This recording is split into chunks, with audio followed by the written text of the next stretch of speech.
안녕하세요. 너하나 은퇴학교 꿈꾸는 자본가 이권복입니다. 은퇴전략가 김동석입니다. 네, 저희 은퇴학교에서 이제 굉장히 강조하는 그 은퇴 자산 중 하나가 관계에 대한 거잖아요. 심리적 자산 해가지고 관계에 대한 건데 그동안 우리가 이제 그 은퇴 이후에 황혼 이혼이라든지 뭐 이런 것들이 굉장히 많은데 부부 관계에 대해서는 얘기해 본 적이 잘 없었던 것 같아요. 네. 그래서 오늘 작심하고 19세 미만이신 분은 영상을 꺼주시고요. 네. 은퇴 첫날 부부 관계 잘하는 법 3가지에 대해서 오늘 작심하고 이제 컨텐츠를 만들었습니다. 3가지 노하우를 은퇴 전략가님께서 말씀해 주실 건데요. 3가지 어떤 노하우가 있으신가요? 네. 우리 집사람이 영상을 안 보길 바라면서 집에 가서 혼나면 안 되니까. 왜 이제 이 영상을 찍게 되었냐면 네. 얼마 전에 네. 그 이제 주부님들하고 네. 수다. 네. 수다. 제가 이제 좀 그 남자지만 또 이렇게 주부님들하고 수다를 잘 떨어주고 네. 막 이야기를 하다가 보니까 이제 이런 이야기를 한 거예요. 네. 은퇴한 부부들의 부부관계 잘하는 법 뭐 네. 없을까요? 네. 뭐 이런 얘기를 막 얘기하다 이제 오늘 이야기하고 싶은 이 얘기를 해서 했으니까 와 그거 너무 좋아요. 이거 여자들만 꼭 보게 해주세요. 뭐 이런 이야기를 했어요. 네. 그래서 은퇴한 부부들이 부부관계를 잘하는 방법 3가지. 네. 첫 번째, 네. 일단 은퇴 첫날 네. 우리가 가장 로망 해외여행 가는 거 네. 막 이런 거 하잖아요. 네, 그쵸. 골프 스케줄 네. 잡고 막 이러는 거 맛집 찾아가고 뭐 네. 이런 거 하는데 그거 하지 마시고 네. 일단 손을 잡고 네. 여보 당신 갈 때가 있어요. 여성분들이 해줘야 돼. 남자도 안 가려고 손을 딱 잡고 인간아 그동안에 나한테 잘못한 거 맞지? 그러니까 기회를 줄게 하고 손을 잡고 어디로 가냐? 호텔 갑니다. 심리검사 받으러 어디요? 심리검사를 받으러 심리상담소에. 심리검사. 네.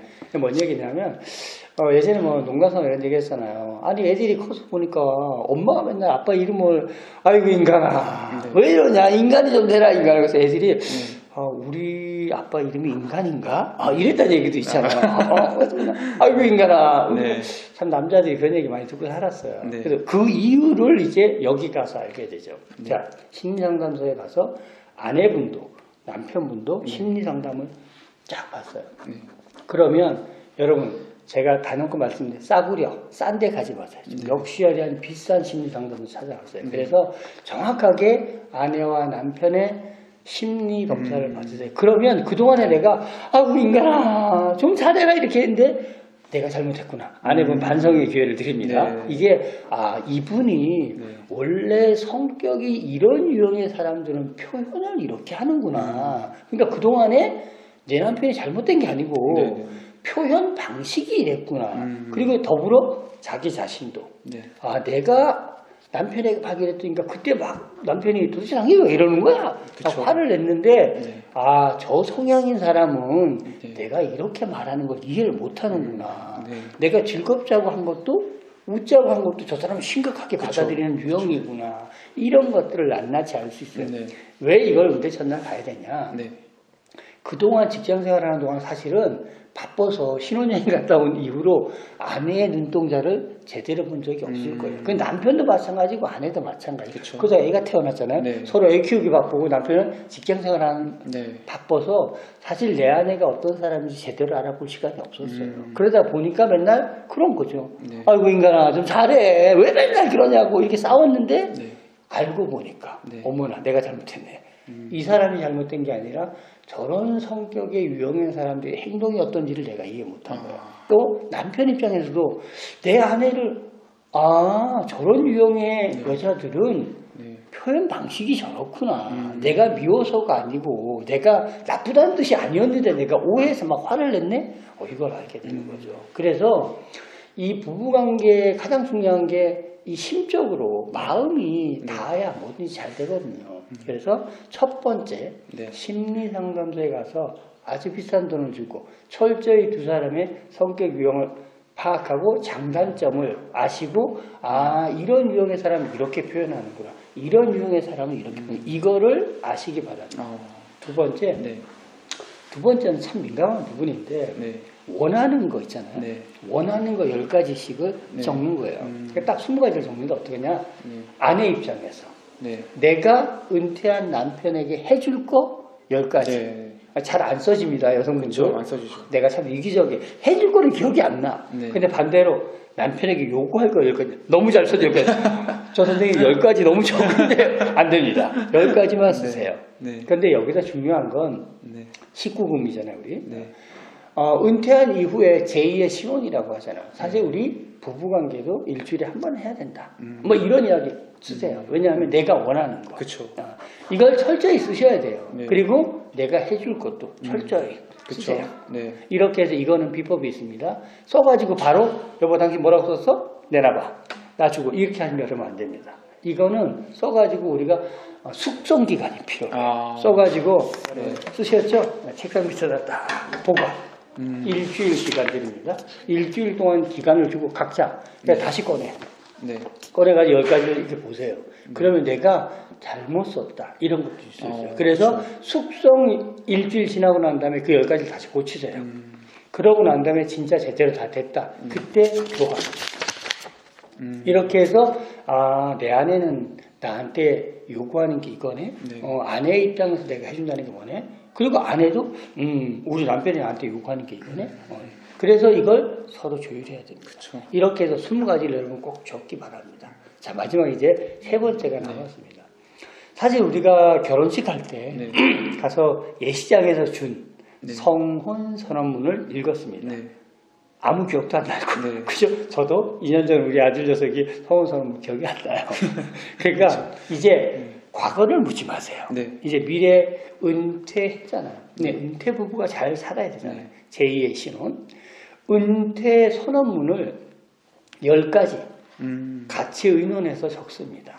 여기서 또 많이 싸우거든요. 네. 그런데 우리가 이제 은퇴 이후에 보통 우리가 50대 은퇴하잖아요. 공무원분들이 가장 늦게 해서 60에 해도 우리가 이제 100세 시대, 120대 되면 절반 살았어요. 네. 아이들이 다 출가하면 정말 제2의 신혼을 제대로 잘 부부관계를 하면서 즐기려면 네. 이 은퇴 선언문 10개가 되게 중요합니다. 그래서 잘 의논을 해서 이 은퇴 선언문 10개를 쓰세요. 자, 이 3개가 다 완성되었다. 이걸 다 한 군데로 모으세요. 네. 그렇게 해서 크리어 파일 같은 데 딱 해서 아이들에게도 보여주세요. 네. 이 마지막에 은퇴 선언문 작성할 때 여러분 꼭 빠뜨리지 말아야 될 것 중 팁 드립니다. 네. 뭐냐면 아플 수가 있잖아요. 네. 그죠? 내가 어느 날 갑자기 그러면 안 되겠지만 치매가 올 수도 있고 네. 내가 어느 날 갑자기 사고가 나서 다쳐가지고 병원에 갈 수도 있어요. 네. 그죠? 네. 그러면 간병을 언제까지 할 건지. 그죠? 이런 여러 가지 부분들을 해서 저희 집사람하고 이제 저희 아내하고 이제 이런 얘기해요. 여보, 우리는 80이 넘게 살았다. 근데 만약에 그러면 안 되겠지만 암이나 이런 게 어때? 그럼 여보, 우리 병원에 가지 말자. 거기 가서 뭐 링겔 꼬고 줄줄이 중환자실에서 얼마 더 살게 우리 이런 거 연명치료 이런 거 하지 말자. 그러니까 이런 것들을 이제 은퇴 선언문에 꼭 여러분 작성하셔야 돼요. 네. 그런 상황이 오실 때 우리는 어떻게 하기로 했어요. 그래서 이거를 다 쓰셔가지고 파일 하나에 묶어서 아이들에게도 보여줘야 됩니다. 혹시나 아니 우리 아빠가 엄마가 갑자기 이렇게 됐다고 우리 아버지가 엄마한테 이런 건 안 되지. 애들 이럴 수도 있잖아요. 그쵸. 그래서 애들에게 아니야. 우리는 은퇴 선언문을 쓸 때 우리 이미 이렇게 해서 다 해서 너희들에게 보여줬잖아. 네. 그래서 이게 혹시나 이제 또 뭐 예를 들면 그 아내, 그러니까 이제 저희 집사람 같은 경우 처제들이 많잖아요. 네. 처제들 아니 형부 너무한 거 아니야? 네. 어떻게 언니한테 이럴 수도 있잖아요. 네. 그게 아니고 우리는 은퇴 첫날 은퇴 선언문에 이런 얘기를 미리 다 했어. 충분히 의논해서 다 했다. 그러니까 네. 니들이 오해하지 마라. 보여주면 되잖아. 몇월 몇십 날 작성했다. 사인 짜자자자 딱. 공증도 받을 공증 받아야지. 공증 아이들에게. 아이들에게. 형부가 오늘 쓴 거 아니야? 이러면 안 되나? 애들이 그쵸. 이목구가 아니야. 네. 이랬잖아요. 그래서 제가 이제 3가지로 정리해드렸어요. 첫 번째, 심리상담소에 가서 서로에 대해서 정확히 알아봐라. 네. 심리검사. 두 번째, 원하는 거 10개씩을 네. 각각 적어라. 내가 해줄 거, 원하는 거. 그럼 세 번째는 은퇴 선언문. 특히 이렇게 마지막 이런 아팠을 때 부분까지 잘 담아서 해서 이 3개를 묶어라. 여기를 해서 꼭 보관해놓고 혹시 싸울 일 있을 때 여보 잠깐만 꺼내. 당신 나한테 이거 해주기로 했잖아. 10가지. 네. 당신이가 나한테 해주기로 한 거야. 네. 그래서 빼박이죠. 여러분 잘 쓰세요. 그래서 제가 숙성기간 일주일 드린 겁니다. 딱 써가지고 이거는 딱 넣어놨다가 일주일 숙성시켜 다시 꺼내놓고 아주 신중히 보고 난 다음에 완벽해. 그럴 때 교환해서 보시기 바랍니다. 그때 비로소 각자 부부가 얼마나 서로를 사랑하는지 네. 그 마음을 알 수 있죠. 원하는 것이 있으면 내가 해줄 게 있잖아요. 네, 그쵸. 거기서 드러나기 때문에 이 이야기를 하면서 그 우리 주부님들하고 제가 수다 들면서 주부님들이 그랬어요. 이거 꼭 해주세요. 이거 꼭 필요한 것 같습니다. 정말 이거 은퇴 이후에 부부관계를 잘하려면 이거 꼭 필요할 것 같아요. 그래서 이 이야기를 오늘 전해드리니까 꼭 이 세 가지 해보시기 바랍니다. 네, 정말 이 세 가지를 하셔야지 더 성공적인 뭔가 부부 관계 그리고 은퇴 삶을 누리실 수 있을 것 같습니다. 네, 너와 나의 은퇴학교는 주식, 부동산, 은퇴 전략에 대한 다양한 컨텐츠가 올라오고 있습니다. 네, 이러한 분야에 관심 있으신 분이라면 너와 나의 은퇴학교를 구독해 주시고 좋아요 누르시면 감사하겠습니다. 고맙습니다.